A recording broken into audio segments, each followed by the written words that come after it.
Hi, I'm Darrin Peppard. Welcome to the Leaning into Leadership podcast, the podcast dedicated to today's hardworking leader.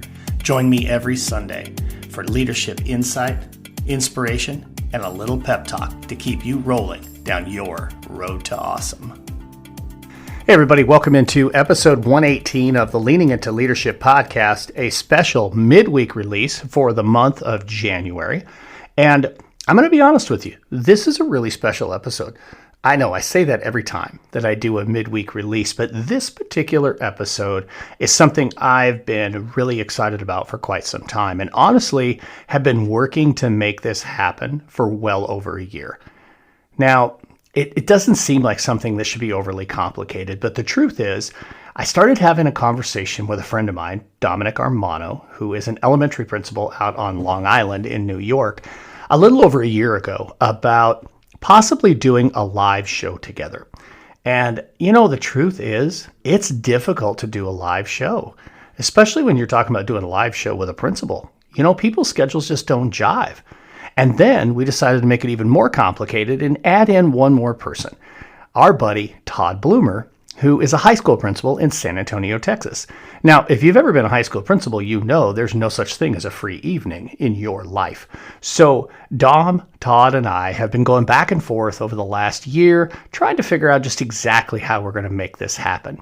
So we sat down recently and recorded an episode together, and we are releasing that for you today. We're also releasing the video edition of this episode out on YouTube, on LinkedIn, and on the Road to Awesome Facebook page.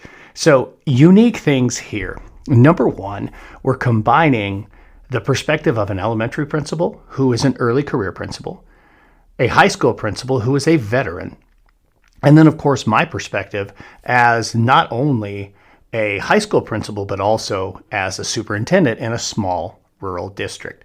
So we're just going to tackle some of the issues in education that are pressing on us right now. We're going to talk about a few other things and whatever comes to our mind and just have a little bit of fun together. Folks, again, it's a special episode. It's a lot of fun. I hope you enjoy it.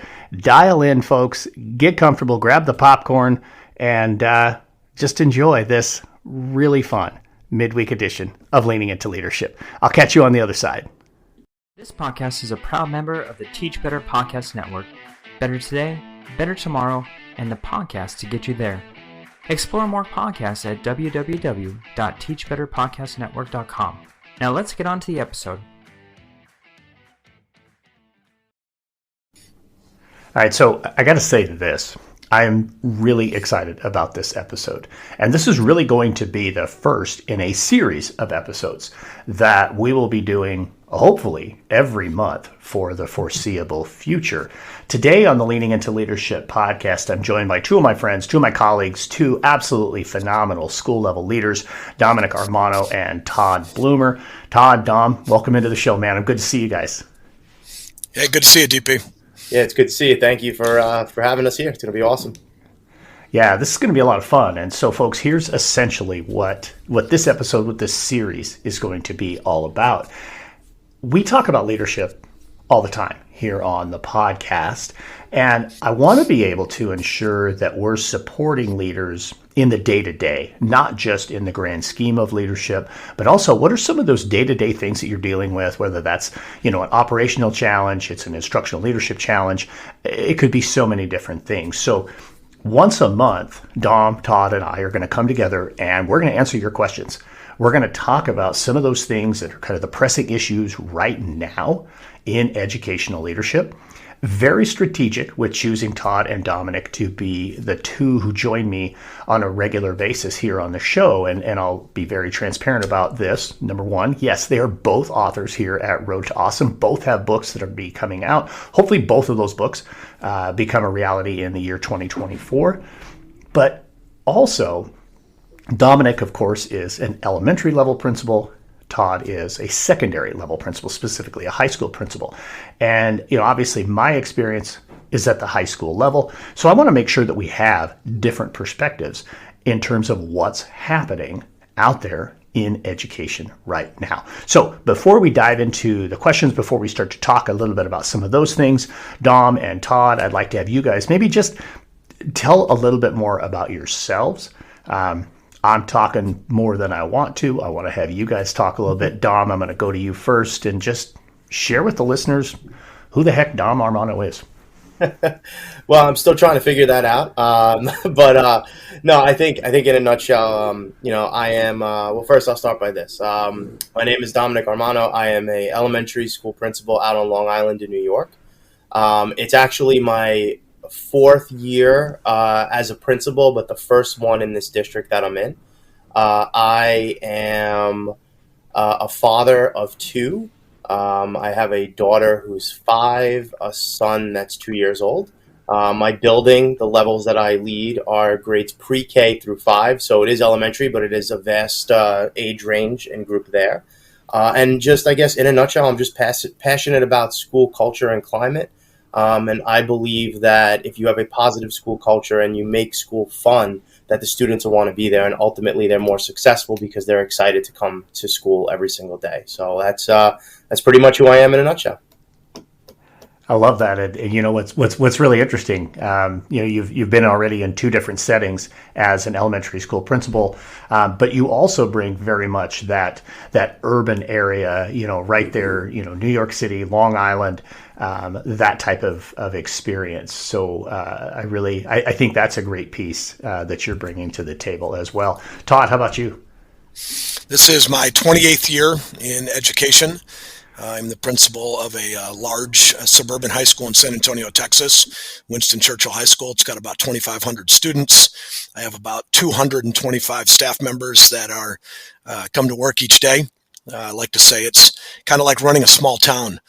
I've been a middle school and a high school principal. I have 5 children. All 5 of my children have attended my school, which makes it very unique. And when I'm talking to parents and talking to community members, I am a parent and I am a community member, and it makes discussions, you'll have to edit this out a little bit. I'm sorry there, DP. It makes conversations with parents a little easier because I want the same thing they want when I'm a community member for what we have. So I'm excited to be here this morning. I'm looking forward to connecting. This is an awesome opportunity. And I'm just really looking forward to where this goes for us. Yeah, absolutely, man. And so I got to ask. I was my daughter's high school principal. So you were a high school principal for multiple kids. Did it get easier? I mean, I know, like, from the first day it was just awkward, and then it was just normal. What was it like? Was the experience different with each of them? It was the first time. It was a little awkward, and then by the 4th and 5th child, which are twins, it was easy. I would walk in the cafeteria, and they wouldn't even acknowledge me at times, and their friends would. And I would make my way to my children through their friends. Like I knew 4th period lunch where one twin sat. I knew 6th period lunch where another twin sat. And I went every day to check in with them. And oftentimes, and Darrin, I think you know this as a high school principal, oftentimes, your schedule is just so crazy that you may not see your children at home. And the only time I got to see my children at times was at school. And that was the most bizarre thing. So I would linger over there with my kids, talk about what lunch we had, talk about what they needed, talk about their schoolwork. And just really have that moment that I was able to steal as a dad right there as the principal of their school. And it's been different because this year I'm an empty nester. And so they're all out of the house. And so 4th period lunch and 6th period lunch is totally different because my children aren't there. And so it just makes it a different environment. And I miss seeing my kids in lunch, as crazy as that sounds. I miss going by and seeing who they're talking with and who they're hanging out with. So it did get easier, but I would go back in time if I could to have them all with me in one lunch, all 5 of my kids. I think that would be pretty awesome. Man, no kidding. That would be really cool. I think I did see, my daughter at lunch periodically. It was more the time in the hallway, the passing periods. We were talking before we hit record about your high school dance team is heading to Florida for nationals. My daughter was a high school dancer, and my office became the high school dance team unofficial locker room. Most of their stuff got piled up in my office. for quite some time, which honestly was kind of cool too. But they did have to learn; they couldn't just walk in if the door was closed. If I was in a meeting or something, you got to be smart about that. But definitely an experience worth cherishing. And I'm sure, Dom, that's going to be something that eventually, you're going to have your kids come through in your elementary school, and it'll be something that I know you'll absolutely treasure too. Oh yeah, that'd be awesome. It's so weird, man. I don't want to linger on this too long, but I go back. Todd has just been making me think about that time, with Liz being there as her principal, and we did go from those awkward moments early on to just moments that you just cherished in the hallway, and honestly, you mentioned her friends, the friends of your kids. It was very similar with Liz.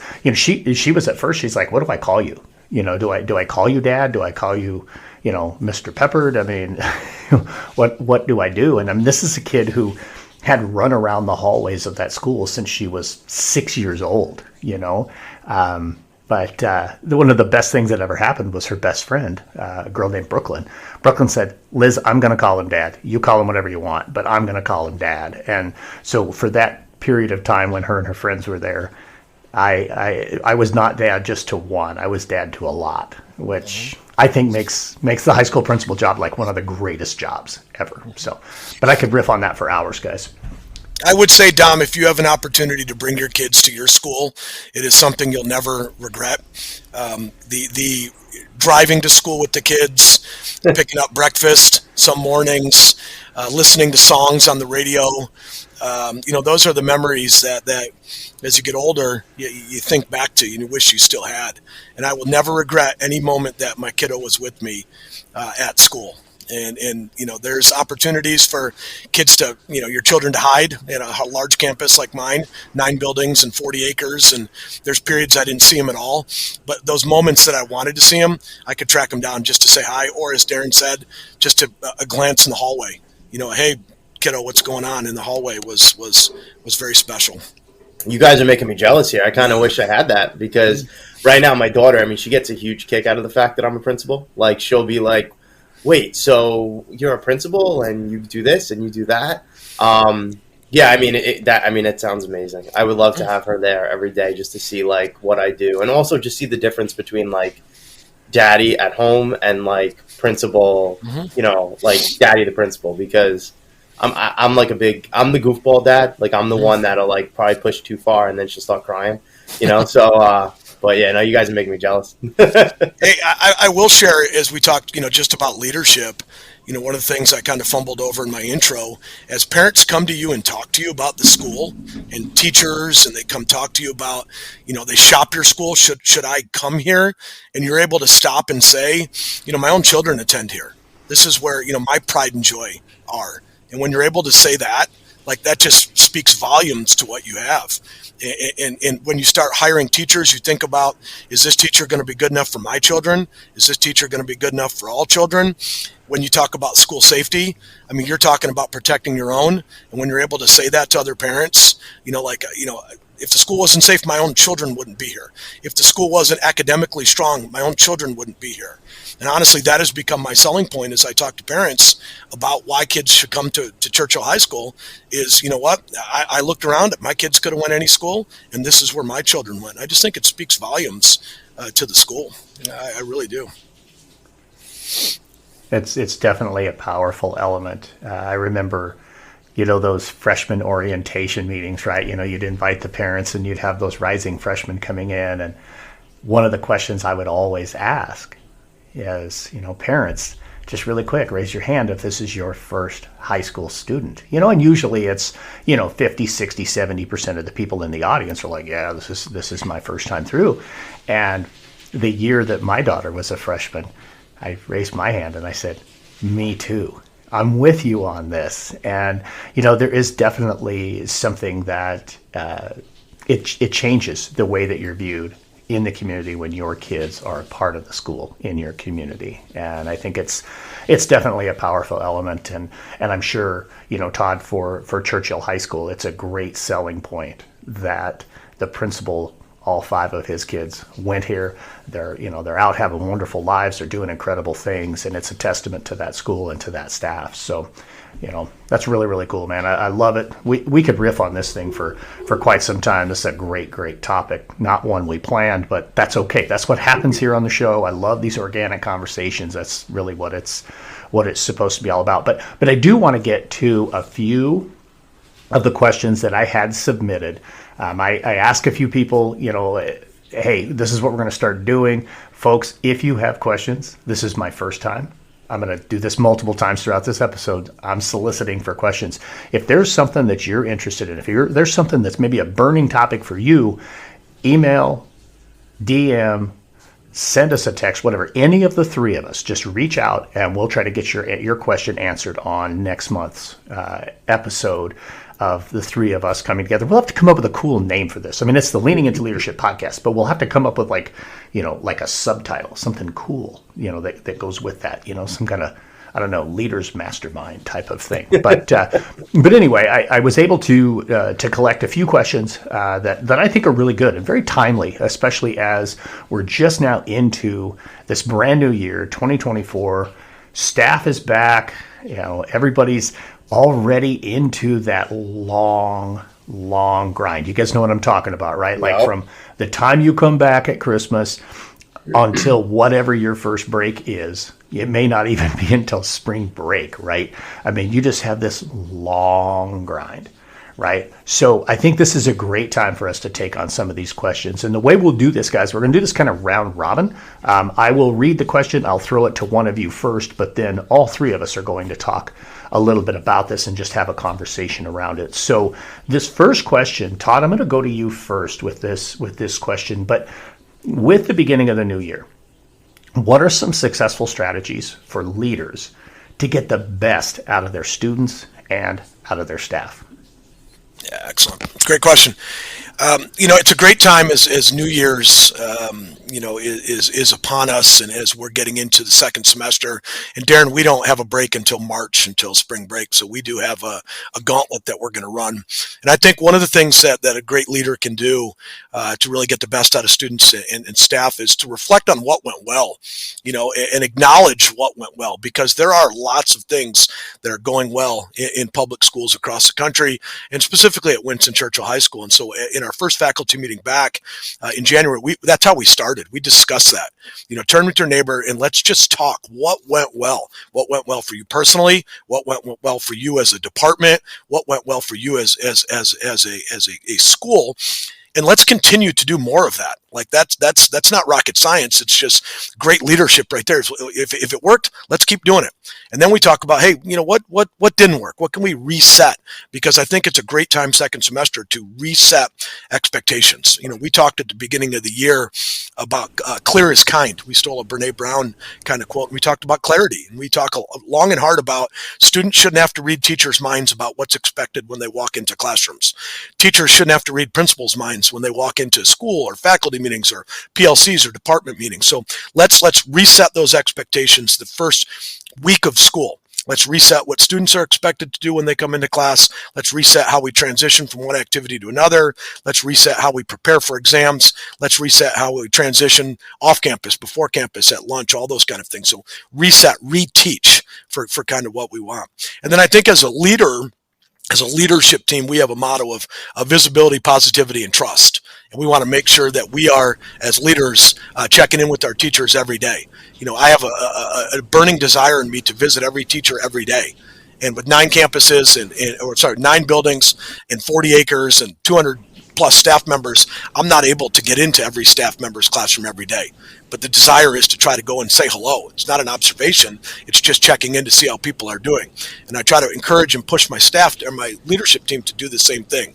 So being out, being visible, being positive with what we're doing, I think those 3 things right there really can help kind of crystallize you to have a successful second semester. I think that's great stuff right there. Dom, build on that a little bit, man. What are some strategies that you're leaning into?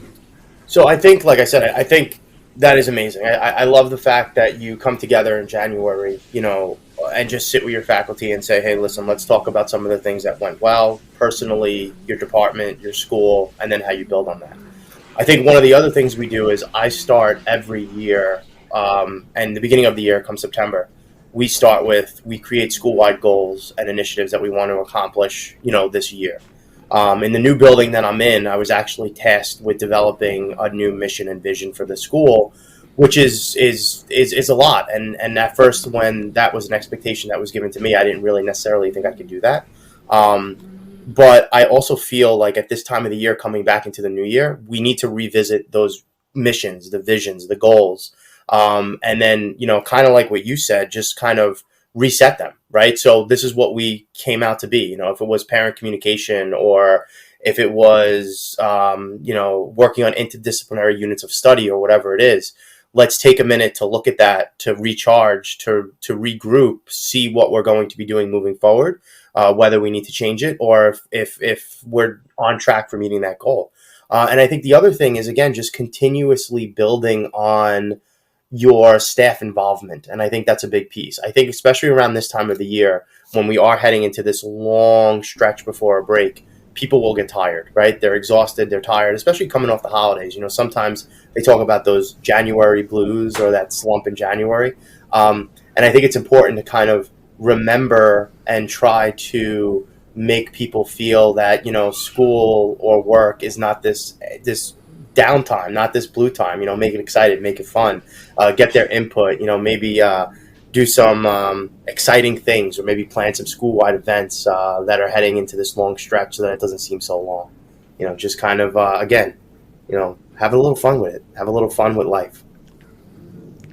Yeah, I think the more you can do to engage your staff in just those human type of experiences, so they don't get so bogged down in, here's where I'm at in this particular part of the curriculum, or here's what I'm seeing in terms of, where kids are on an assessment level, or whatever the case may be. I mean, they definitely need to do that work. There's no doubt about it. But keeping them engaged as human beings is just such a key type of thing. Typically for me, one of my favorite go-tos this time of year was to do the macaroni and cheese cook-off, or pick whatever you want, but usually mac and cheese was like our thing, because number one, everybody loves mac and cheese. And if you do it in February, you're after Quitters Day, that's that second Friday in January where everybody's New Year's resolutions fall apart. If you do it in February, then everybody is like, okay, I got to eat mac and cheese. I got to try mac and cheese. And so, a PD day or something like that, or just in the staff lounge, let's, everybody bring your favorite mac and cheese. We'll do a blind vote on it, and I don't know, we'll do a $50 gift card or something to the winner or something, but just something, right? To engage them and get them talking about stuff that's not school. Yeah, it's such a tough time now, and you have to do something like that. It's like, how many of us are heading into midterms, right? And then right around the corner, at least, up in New York, we have the New York State assessments that are, in early spring, and you get caught in that rut, so that adding that mac and cheese cook-off, or a spirit week, or a staff-on-staff volleyball game, or, something that just gets people talking. I mean, that's really where I'm at right now at this time of year, so. Yeah, I think that's a huge deal, and I want to go back to something Todd said too. That clarity, not a big surprise to anybody who listens to the show that I would go right to clarity, but that's really important. And reinforcing, reminding, bringing back up those expectations. That's just such a key element. We can't just tell them once and expect that they're going to do what we said back on August 13th, or September 1st, or whatever your first day with your staff was this year. They don't remember what you said. I know that's heartbreaking, leaders. It's heartbreaking that they don't remember what you said, but they don't. All right. Hell, you don't remember what you said, so don't expect them to. So going back and reinforcing those expectations are important. But I also think that going back and revisiting your goals. I like, Todd, how you talked about, what went well, what maybe isn't going quite so well, but also jumping up on the balcony and saying, you know what, we had some goals that we talked about to start the year. I, as a leader, had some goals to start with at the beginning of the year. How am I doing? What's the temperature? Because I can't wait until May to find out, did I make it? I got to check in to see where I'm at. So maybe just go a little bit more on that, Todd.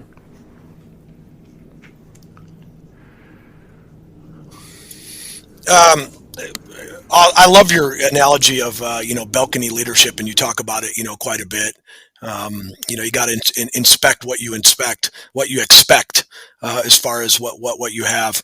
And so really coming back to just who are we as a staff, what do we believe in, and then how are we going to accomplish that mission.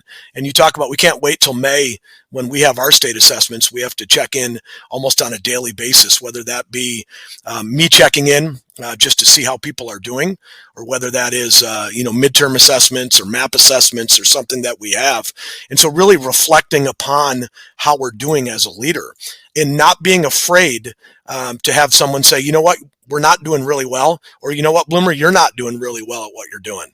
And one of the things that living in a community has allowed me to is, those impromptu grocery store conversations with parents. And that is just beneficial. My kids hate it when they go grocery shopping with me, but that's the most authentic feedback that you can get from someone, is someone on Saturday morning at 9 o'clock when they say, you know what, things aren't going well in this class, or you know what, your communication is poor. And while they don't mean to cut me down, it's just feedback that's authentic for what I do, because I value all of these things. And if I don't ask, I'm going to think I'm doing the greatest job in the whole wide world. And so one of the things I think, like a leader, it's our job is to ask, how are things going? Those irreplaceable teachers, when you stop with those doorway conversations, how do you think the faculty meeting went? How do you think the small breakout went? Those people are awesome at what they do, and their feedback is so key. I talk a lot to my staff about voice. How do you seek voice in what's going on? And the group that we need to seek voice in, oftentimes that we don't, and we're able to do it, Darrin, a little bit more probably than Dom is students. Like all too often we do to students. We don't ask students for feedback, and there's so much great wisdom that we can get from a 14-year-old to an 18-year-old that can say to us, hey, you know what, why the heck are we doing this? Why do we dismiss this way? Or why wasn't I notified in an email about what was going on? And it's so important to understand that, there's three keys to, there's three groups that we have to seek voice from: teachers, parents, and the third group we often don't, seek is voice from is students. And so I think as we reflect on our leadership, we need to ask those questions. How things going? What would we do? And so how are we going from there? And so I think that's key, is seeking voice on and then being able to accept whatever you hear, and then not being upset by it. Early leaders, we become upset by that feedback, but reflecting on it, could it be true? Holy cow, it could be true. And I got to fix that, because I'm the leader of this campus. And they were brave enough to come to me to say, hey, this isn't working. I care about the school and I want it to be the best. And so here's my feedback. And if I say, oh, no, that's dumb. That's terrible feedback, they'll never come to me again.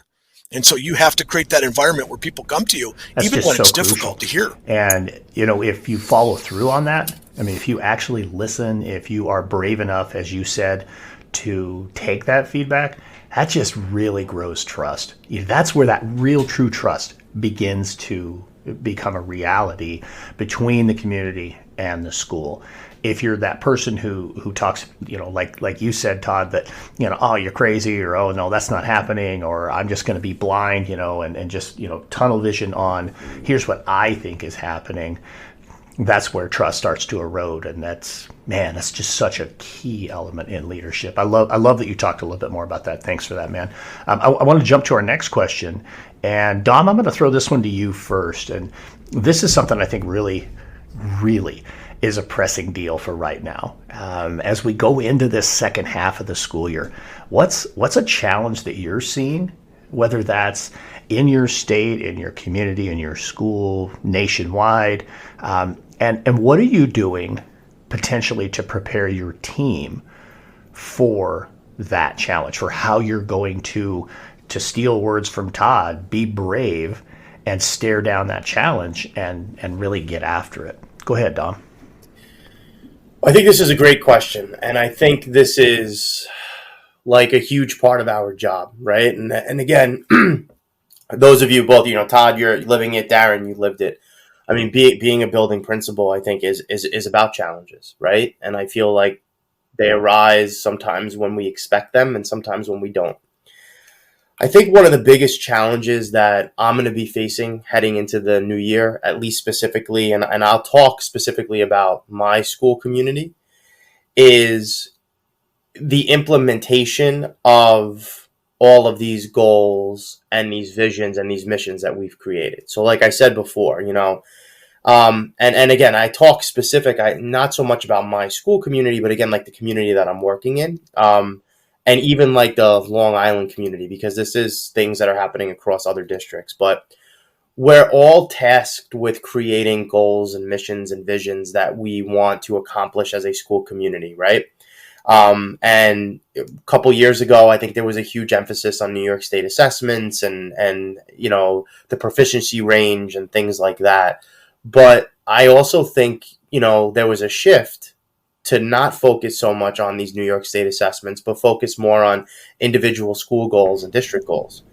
And it's great to come up with a goal, right? And that's what you do collectively as your school community and maybe your school board or your stakeholders, right? From September through around December, you come up with these goals. And that's the fun part, right? Coming up with the goal is the fun part. By June, we're going to do this. We're going to increase parent communication, or we're going to focus on small group instruction. But then the hard part comes now that you have these goals, now that you've listened to your community, you've listened to your stakeholders, you've created these goals. Now you actually have to do something with them, right? And now you have to implement them. And I think it's challenging because, again, to circle back, I guess, to the clarity piece that Todd was talking about before and that Darrin, you mentioned, is that you have to have clarity in your goals. But I think also part of your goal is establishing the steps of how to achieve it. And those steps might be different, in my world compared to your world or anyone else's world. But I think if you have that clarity and you say, we're going to do X, Y, and Z, and we're going to do this, and we're going to do that, I also think a big piece of that is making sure that everyone feels that their voice is being heard in this. And that is challenging because sometimes not everyone in a community feels like their voice is being heard. And when I mean everyone, I mean everyone. If you're talking about small group instruction and you're talking about having students work in small groups and flexible seating, you're going to need support from your facilities crew, because maybe they're going to be helping with bringing different desks in or helping to arrange furniture and things like that. And it's important that their voices are heard as well. So I think a big piece of the challenge now is taking everything that we've created from September through now, implementing it, making sure that there's buy-in, and making sure that everyone feels that they have a part of this and everyone feels that they're contributing to the success of the goal and the success of the community. It's going to be a big lift, no question about that. And, I want to go back to something you said. And I think it was in our previous question when you were talking about this development of new mission and vision and being tasked with that, and that maybe there was a little bit of imposter syndrome that kind of creeped in there. And you're like, I don't know how to do this. I remember as a superintendent, that was one of the very first things is, hey, we need a strategic plan. And yes. I discovered really quickly in my community that strategic and plan should never be said in the same sentence, because nobody wanted anything to do with that. And we had to come up with a much different way to approach strategic planning without calling it strategic planning. So I'm going to be really interested, and we're going to keep a little bit of a pulse as we go forward over the next few months, just to maybe have you check in with us and let us know how that progress is playing out. I would love to do that. And I think, Darrin, we've talked outside of this about my personal journey and, interviewing for this job that I recently got. And imposter syndrome, as much as I every day I tell myself, you could do this, you could do this. It's so real. And I think that's a challenge too, is that, and again, I might just be speaking for me. And if that's the case, I apologize. Or maybe I'm speaking for other people that have dealt with this, but it's very hard for me to take a step back and look at the successes that I've accomplished. And I often do that with a lot of my staff, right? Because my staff, my new staff, my old staff, they've done amazing things. And I want to give them the opportunity to take a step back and look at the things that they've done, because it does eliminate that imposter syndrome. I think we all suffer from that at time to time. I know for me, it was, I can't believe I got this job. I can't believe I'm doing this. I can't believe I'm doing that. And you struggle with that. we have to train ourselves to take a step back and look at the difference that we're making and look at the successes that we have, because oftentimes we don't do that.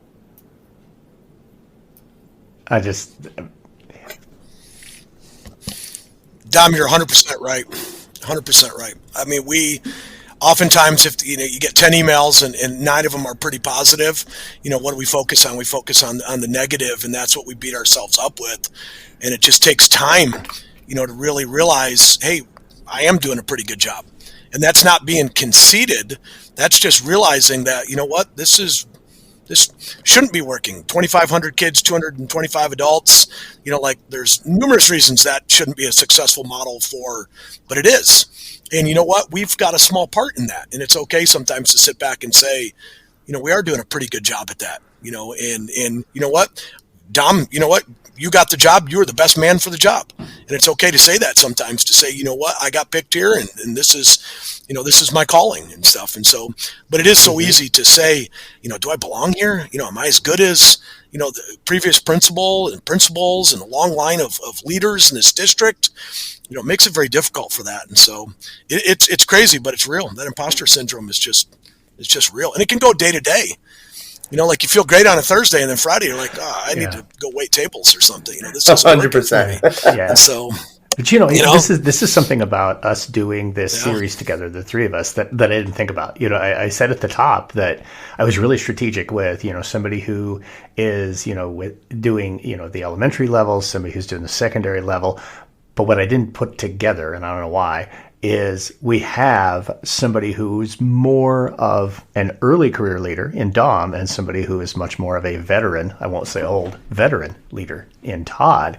And to hear you, Todd, even still talk about those moments when the imposter can still kind of creep its way in as many years into your principalship as you are, I think is huge.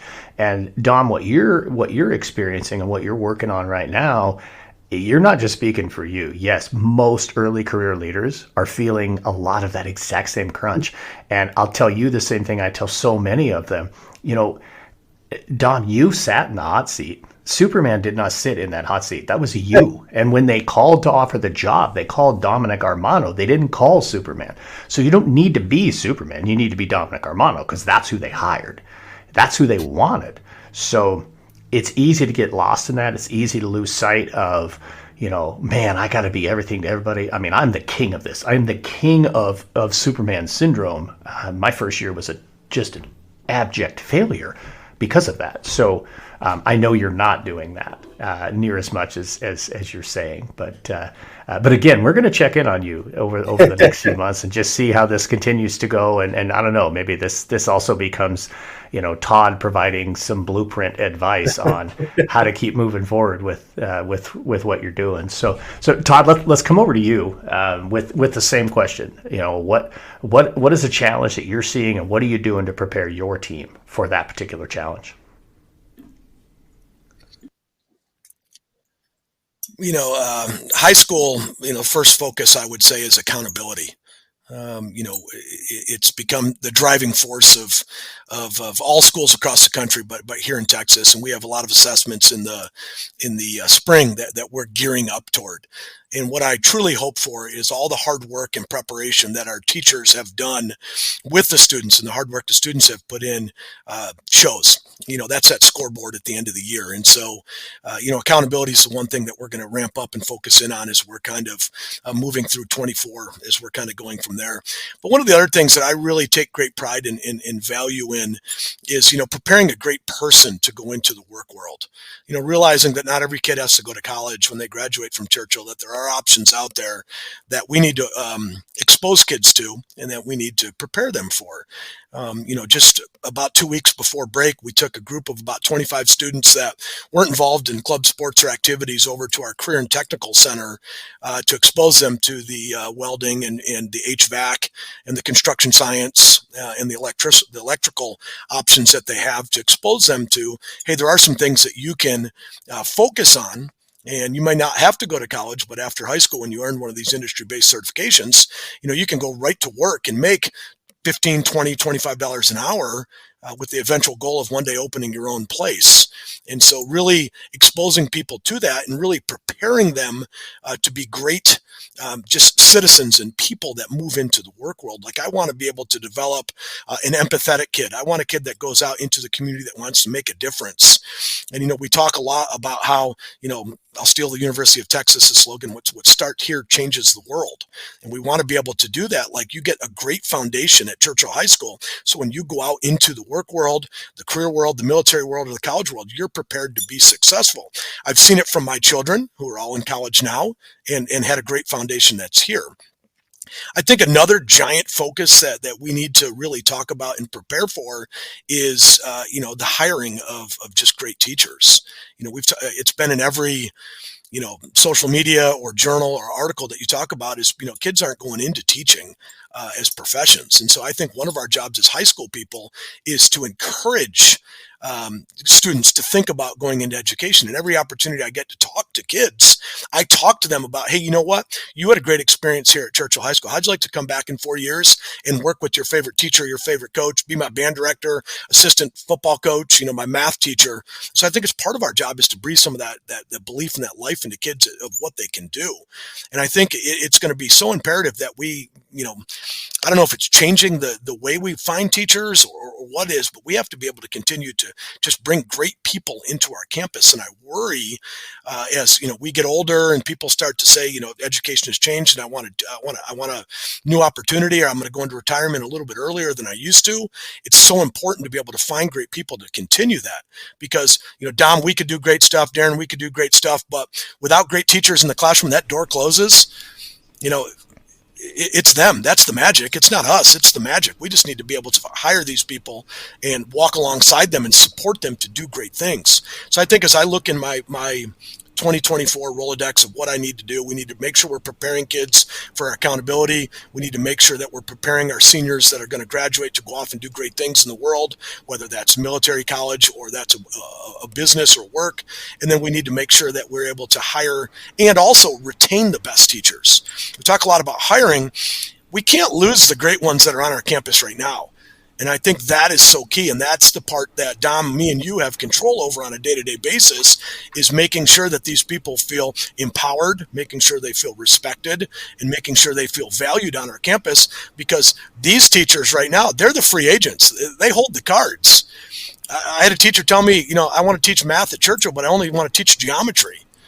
And, 5 years ago, I would have said, well, do you want a job here or not? Well, now it's like, okay, now you can teach geometry, and I'm going to move the geometry teacher somewhere else because I need you to join my campus. And so really, I think one of the biggest things that we have power over as current principals right now is making sure that our teachers that we have on our campus feel valued, respected, and feel like they're trusted to do the job that I believe is going to be one of the biggest challenges in 24. It's already a challenge. But I'll be honest with you, to me, I like how you approach this. We have to start talking about our profession differently. And I mean, I get it. I know that social media is an easy place for people to go and to vent their frustrations. And if you're somebody who's looking for people who are frustrated, that algorithm is going to feed right to you. And that's all you're going to see. But, and I don't begrudge teachers or former teachers who go on TikTok and say, hey, here's why I left the profession and now I'm doing this, or what. Good for them. But more of our classroom teachers who are staying, who choose to stay, who continue to do the work, who are thriving in the role, we've got to have more of them really telling that story. And I think as school leaders, that's a big challenge going forward, is how do you encourage, how do you engage, how do you challenge your really successful teachers, even your teachers who are just, really starting to grow. How do you support them in telling that story? Because we're our own worst enemy when it comes to recruitment and retention. There's this miles long narrative, right? About, we're underpaid, we're overworked, we're this, we're that. It's, people go into education only so they have their summers off, but they really don't have their summers off, right? I mean, ad nauseum. You guys can add all of these other things in there too. We've got to talk about our profession in a lot different way. We've just got to find some ways to be more positive and tell the incredible stories, the great things that happen on a daily basis that aren't just simply, some meme that people pass around on social media. Can I jump in with something we've done that I feel has been pretty successful this year? We talk about the narrative. What is our narrative? And as we get around holidays, Thanksgiving and Christmas, I always tell folks, you're going to be around people that are not in education. They're business people, they're stay-at-home families, and they're going to ask you, hey, what's it like to be a teacher? Or what's it like to work in public education today? And I challenge you to find that one kid that makes your day. Who is that one kid that when he walks into your class every day, you smile because that kid is here, or they make you laugh, or they work hard, or they've overcome such obstacles that you're just so stinking proud of them that you want to share. And when they look at you with that little sly smile because they think public education is failing or schools aren't what they were, that's the story that I need you to tell. You need to talk about little Todd Bloomer, who, when he first got to school, he couldn't do it. And now look, he's going off to college, or he's going off to, he's going to own his own business one day. And if we tell those stories, that helps change the narrative, because you're 100% right. If we go and say, oh, you know what, kids are bad, or teachers aren't listening, or parents are yelling, that's always been the case. But if we talk about the narrative of that one student, and you personalize that student, and you tell that story and you smile, that person's going to go back and say, well, you know what, at Churchill High School, I talked to a teacher and they kept raving about this great C-Tech program that they have, or the band or the orchestra or the dance team. And that's the narrative that they're telling. That's the narrative that's going to be told in that telephone game 3 and 4 times down the road. And so you're absolutely right. We have to be the driver of the narrative, and we have to be the one to be the champion. And as the principal, we need to be the one that talks about it, the flautist and the first. And then we need to be able to say to those teachers, this is what I need you to do. At the dining room table, talk about little Dom. Tell his story. And it's not going to change the world, but it's going to change those individual conversations. You took the words right out of my mouth, Todd. Like we were talking before about the positive. That's what I was thinking about. I was thinking about telling the story of the kids, because everything else changes, for the most part, right? Like you're always going to have your parents, you're always going to have your standards, you're always going to have that bureaucracy, right? But the only thing that's constant is the kids, right? And their positives and the things that they do. That's what we need to talk more about. And like you were saying before, I could talk for hours about telling your narrative. And for those people that may or may not have seen my social media, that's all I do. Is I promote the positives, I promote the kids, I tell the story, because that's what we're there to do. I'm a firm believer in the principal being the champion of the building, and that's how you do that. It's an absolutely critical piece, right? I mean, that's like one of the most important roles, is be the champion of your organization. And there's so many different ways that you go about doing that. There's not like a specific outline. If you do this, you'll be successful. You've got to be authentic. You've got to tell the true story of your school. Each of you are perfect examples. You have very unique schools, very unique campuses, and very unique kids. But the common theme is you got to tell those stories. And the more you share that stuff, folks, the more people are going to buy in and believe the work that you're doing, the more your staff is going to continue to fall in love or fall back in love with what they do, and the more impact you're ultimately going to make on kids. Fellas, this has been a really great episode. I really appreciate the conversation today. Listeners, I hope you took, there's so many gold nuggets of leadership that both Dom and Todd have dropped along the way here. I hope you were able to take a few of those away and actually go take those and put them into your practice to help you be a little bit more successful as a leader, be a little bit more inspired as a leader, and to allow you to really lean into that leadership role that you have. Guys, until next time, thank you so much for joining me here on Leaning Into Leadership. Well, I hope you enjoyed this first collaboration for Dom and Todd and myself. We're going to continue to do this each and every month. And folks, if you have some questions, if you have some thoughts, if you have a topic you would love the three of us to attack, please reach out, shoot me an email at darrin@roadtoawesome.net, or just shoot one of the three of us a direct message on social media. All three of our handles are down in the show notes. Make sure that you reach out to us. We're going to have a lot of fun doing this. We're going to enjoy ourselves, and hopefully you're going to have a lot of fun and find some gold nuggets of leadership in there as well. So thank you so much, and we'll see you next time on the Leaning Into Leadership podcast. Thank you for listening to the Leaning into Leadership podcast, brought to you by Road to Awesome.